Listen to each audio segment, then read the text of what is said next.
Alright, we are back with another set of Premier League predictions. Last week my predictions didn't go too well, but my team played better football, so really big dub in my book. But we're just going to jump into it. Start off with the Friday fixture and Nottingham Forest versus Tottenham Hotspur. Forest host Spurs at the City Ground in a game which I'm feeling good about, to be honest. Now, Forest have not been in great form recently, with just one draw from their last 5 and only winning 1 of their last 12.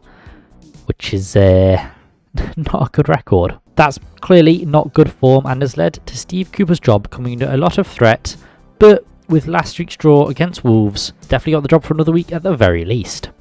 Which personally, I'm happy with. I do like Steve Cooper, but if he doesn't get a result in this match, then I can't see him staying much longer, to be honest. But that draw sees Forest sitting in 16th place with 14 points to their name this season.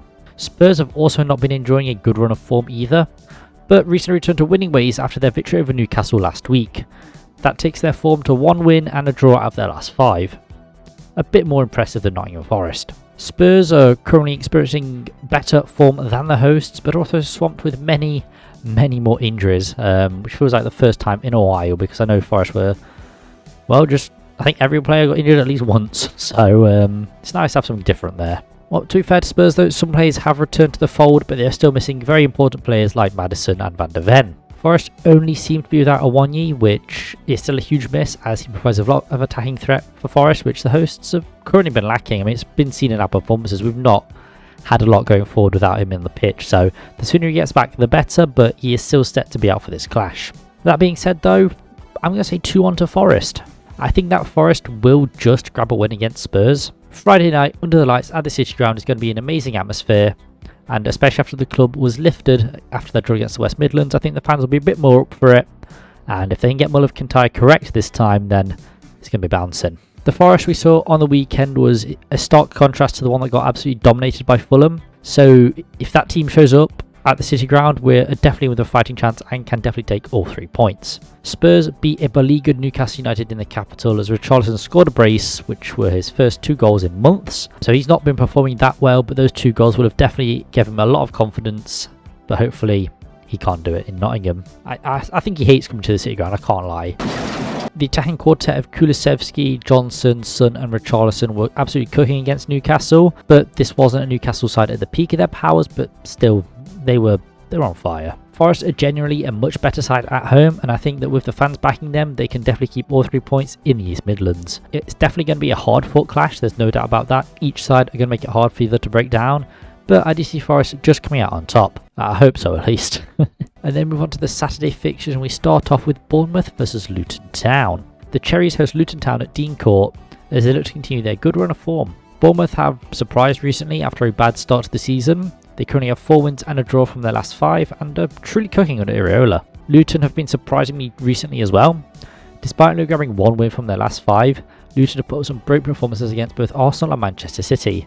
And despite losing both of those fixtures, Luton led against both teams and showed some real fight at the Kenny. It was very impressive, to be honest. Bournemouth currently found themselves in 14th on 19 points, whilst their opponents are 10 points below them in 18th. The Cherries did start off slowly under Iraola, but have finally gone cooking, and that has seen them climb up the table as a result.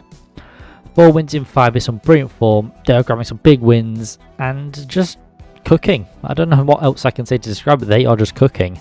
Their most recent victory was a 3-0 win over Manchester United at Old Trafford, so that's only going to boost them even further. They are looking very good. They do have a fair few injuries at the moment, but even despite that, they've been playing well, so I'm going to say 2-0 to Bournemouth. I think that despite recent performances, I can see the home side taking all 3 points. I don't see that as a dig at Bournemouth because, as we know, they've been performing well, but more from Luton's perspective. They've performed well, don't get me wrong, but I don't think they'll have that similar level of fight away from home. I just think the Kenny is becoming a fortress, but away from home, I think they're going to fall away a bit. I can see Bournemouth continuing their good form, and a player in particular whose form has been good recently has been Solanke. He's hit a really good run, currently leading the Cherries' goal scoring stats with 8 goals. He's their best scorer by a mile, and I can see him adding to that tally against the Hatters. Like I've said, Luton performed admirably in their previous 2 matches, but that was in part down to that home atmosphere, as I mentioned, as they really pushed their team forward. I can't see Luton producing those type of performances on the road though, and with the current form that Bournemouth are on, it's going to be a very tough clash for the Hatters. To be honest, it'll be a tough match on both sides, but I do think Bournemouth are slightly the better team and will ultimately keep all 3 points on the coast. The cherries are truly cooking. And then move on to Chelsea versus Sheffield United. The Blues host Sheffield United at Stamford Bridge in what could be another A&E derby. The Blues currently find themselves sitting in 12th place, winning and drawing one of their last 5, and are willing to return to winning ways in the capital. The Blades currently find themselves rooted to the bottom of the table, level on points with fellow strugglers Burnley, and 5 points from safety. They also have 1 win and a draw to their name, coming off the back of a brilliant win against Brentford last weekend. Chelsea have had a very interesting season so far, as they've been through some good spells before the wheels completely fall off and they start dropping points again. I'm not sure what the issue is at Chelsea, as they're not struggling for goals, scoring 26 so far this season, conceded 26 as well, and they have a good manager in Pochettino. So while they're not leaking goals, they have a good manager. They just could be better, really. I think that's what it comes down to. They signed a lot of players in the summer, so they're going to take time to gel as it is. Plus, you've got the amount of injuries they've had, so it's not been going well for Chelsea. And I do suspect we'll see things turn around, but not in the near future. I'm going to say 2-1 to Chelsea. I think Chelsea will win this clash. I think that even despite their form not being great, I do see them pick up another 3 points and making a swift return to winning ways. Despite all the injuries they've picked up throughout the season, including Reece James, again, I do think they have the quality they need to overcome the Yorkshire outfit. Sheffield United did grab their first win under Wilder in only his second game in charge as they overcame Brentford, but I can't really see them doing the same in London. They did look harder to break down under Wilder than they used to be under Heckingbottom, but I think that just the attacking talent that Chelsea have at their disposal, they should be able to break down Sheffield United. It's not going to be an easy match for either side, but I do reckon Chelsea keep the 3 points in London. Like I said, Sheffield United win against Brentford was quite a shocking result, but the Bees had their sting taken out of them when Mbeumo went off injured in the last game. So it's not like it was a Brentford side at the peak of their powers, but they did well to get a result anyway. But I think in London, at Stamford Bridge, I just think Chelsea will just about win this match. Shouldn't be too hard for them, but it's Chelsea, so you never actually know. And then we move on to Manchester City versus Crystal Palace. Man City host Crystal Palace at the Etihad as they look to put their slumping form behind them and start a winning run once again. Manchester City look to have made a return to winning ways after they won a hard-fought match against Luton, and it put a stop to their winless run and takes them to 1 win and 3 draws from their last 5. So again, not terrible form, but for City, it's like getting shot in the foot, really. They'll be looking to build on this against Palace. Now, Palace have not been enjoying a good run of form themselves, only grabbing 1 draw from their past 5, which sees them sitting in 15th place with 16 points to their name. Roy's position has become increasingly under fire, with Palace widely reported to be searching for a new manager, after results have not really been going their way. Palace have seen their injury list grow once again, with Jordan Ayew also suspended. Now, Man City do have quite the injury list as well. Well, I say quite the injury list, it's only about 4 players, with Doku and Haaland joining De Bruyne on the sidelines. City will be looking to restart their title challenges. They currently find themselves in 4th place, 4 points off top of the league Liverpool, and will be looking to regain that ground as quick as they can. And I'm going to say a 3-0 win for City. I can see City winning this match as they look to get their title challenge back on track. Palace's recent performances have not inspired confidence, with the London outfit struggling to score goals and hold on to leads. The Eagles can take some peace in knowing that Haaland will probably miss out in this clash though, so he's not going to be peppering their goal. But even then, City have the depth to stay competitive without the Norwegian, so it's not really going to be a huge miss for City in my opinion. Palace's defence hasn't been awful this season, as they've only conceded 23 goals, and in comparison to the teams around them, that is a good record to hold. Even then, I can see City still be able to find the back of the net multiple times. It should be another 3 points for the Manchester outfit to get their title challenge back on track. And yeah, I can't really see Palace troubling them at all, really. They don't look at the races, we'll just say that. Speaking of a team that's not at the races, we then look at Newcastle United versus Fulham. Newcastle United host Fulham at St James's Park as they look to make a return to winning ways. The Magpies have not been having a great time with things recently. They're still swamped with injuries, and as a result, their thin squad has become increasingly tired, and errors have crept in at an alarming rate. Trippier especially has seen a sharp increase in errors, which have led to goals. Bro just needs a rest, man. Like, he's been playing so many games, let the man have a nap. Fulham have been having the opposite problem, as they seem to be on absolute fire at the moment, and in their last 2 games alone, they've scored 10 goals. That is so crazy to see, as just a few matches ago, they were struggling for goals. I'm not sure what's changed for Fulham, but it's been a massive change. This takes their run to 3 wins from the past 5, as they shot up the table to currently find themselves in 10th on 21 points. Raul Jimenez has started firing the season, scoring 3 goals in his past 2 outings, taking his side to 4 this season so far, which makes him Fulham's top goal scorer. Those back-to-back 5-goal thrashings were very impressive and shows what an attacking force Fulham can be. It does need to be said though that those results have come at home and we've yet to see them perform this well away from home, so it'll be interesting to see if they can replicate even a modicum of that score or a modicum of that form in Newcastle. I'm going to say a 2-2 draw. I can see this clash being a draw, to be honest. Like, Newcastle have not been enjoying a good run of things this season as they've been swamped by injuries and suspensions, with Trippier being the latest to serve suspension, so Bro can finally get some rest, so it's probably a good thing for him, but not too great for Newcastle. They've seen some of their attacking talent return though, which should hopefully give them a boost. Callum Wilson looks to be back, which is going to be huge for Newcastle. He can finally start scoring them goals again. Isaac, not really been at the races recently, not sure what it is, but he just doesn't look like he used to. It's going to be interesting to see how Fulham perform away from home and see if they can actually keep up that goal scoring form. St James's Park is a notoriously difficult place to go and will only add to the difficulty for Fulham, but I am backing Fulham to score some goals. Less than they have been, but I can still see them scoring past this weakened Newcastle back line. I do see Newcastle scoring as well though, as they're a much better side at home and Fulham's defence isn't the greatest. Should be a fairly good clash between the two sides, but ultimately I think Newcastle United and Fulham will share the points up north. And then to round off the Saturday fixtures, we have Burnley versus Everton. A real Sean Dyche derby. Burnley host Everton at Turf Moor. Burnley currently find themselves in the relegation zone, level on points with fellow strugglers Sheffield United, and are just straight up not having a good time. They found themselves in 19th place with 8 points to their name, with a win and a draw from their past 5. Everton have had a much better run of things recently though, with 4 wins from their past 5, which saw them leap out of the relegation zone, finding themselves in 17th on 13 points. They've really put that point deduction behind them. It's essentially like it's never happened, to be honest. Both teams aren't really experiencing that many injuries, but do have a couple to their name with both injuries and suspended players, so yeah, it's not going to be their peak powers, but they're both pretty strong squads, I think. Burnley grabbed a very commendable draw against Brighton, whereas Everton continued their winning run with a comfortable victory over Chelsea. It should be a very interesting clash at Turf Moor, as both sides play very different styles of football. Burnley looks to play a highly attacking brand of football, whereas Everton like to play more of a defensive style, but can still be very lethal in attack, and we've seen what they can do to sides who aren't great at the back, which will include Burnley. In that regard, I'm going to say 2-0 to Everton. I can see it being over 3 points to Everton. The Toffees have been very impressive recently. Those 4 wins in 5 have really propelled them up the league and sets them up nicely for the rest of the season. It may be early doors, but I do see the Toffees surviving, especially if they can keep up the current run of form and current results. And yeah, honestly, Everton looking good. They're probably going to be safe this season. I don't think Burnley will have what it takes to break down Everton. They are resolute at the back, and with the Clarets missing some of their attacking talent, that's only going to get tougher for them to break down. I do see it being a fairly comfortable clash for Everton. They'll be able to absorb any attacking pressure that Burnley place on them, and fairly easily, and then be able to pounce on the counter. I consider the visitors taking all 3 points back to Liverpool. And then move on to the Sunday fixtures, and we start off with West Ham United versus Wolves. West Ham United host Wolves at the London Stadium, with both sides looking to rake a return to winning ways. West Ham fell to a rampant Fulham side that scored 5 goals past them, and despite that loss, West Ham have maintained their mid-table spot as they find themselves in 9th place on 24 points. They've won 3 and drawn 1 of their last 5 league matches, so that front result was quite unexpected, and I imagine they were looking to put that behind them and make a return to winning ways sooner rather than later. Wolves are coming off the back of a draw to a struggling Nottingham Forest.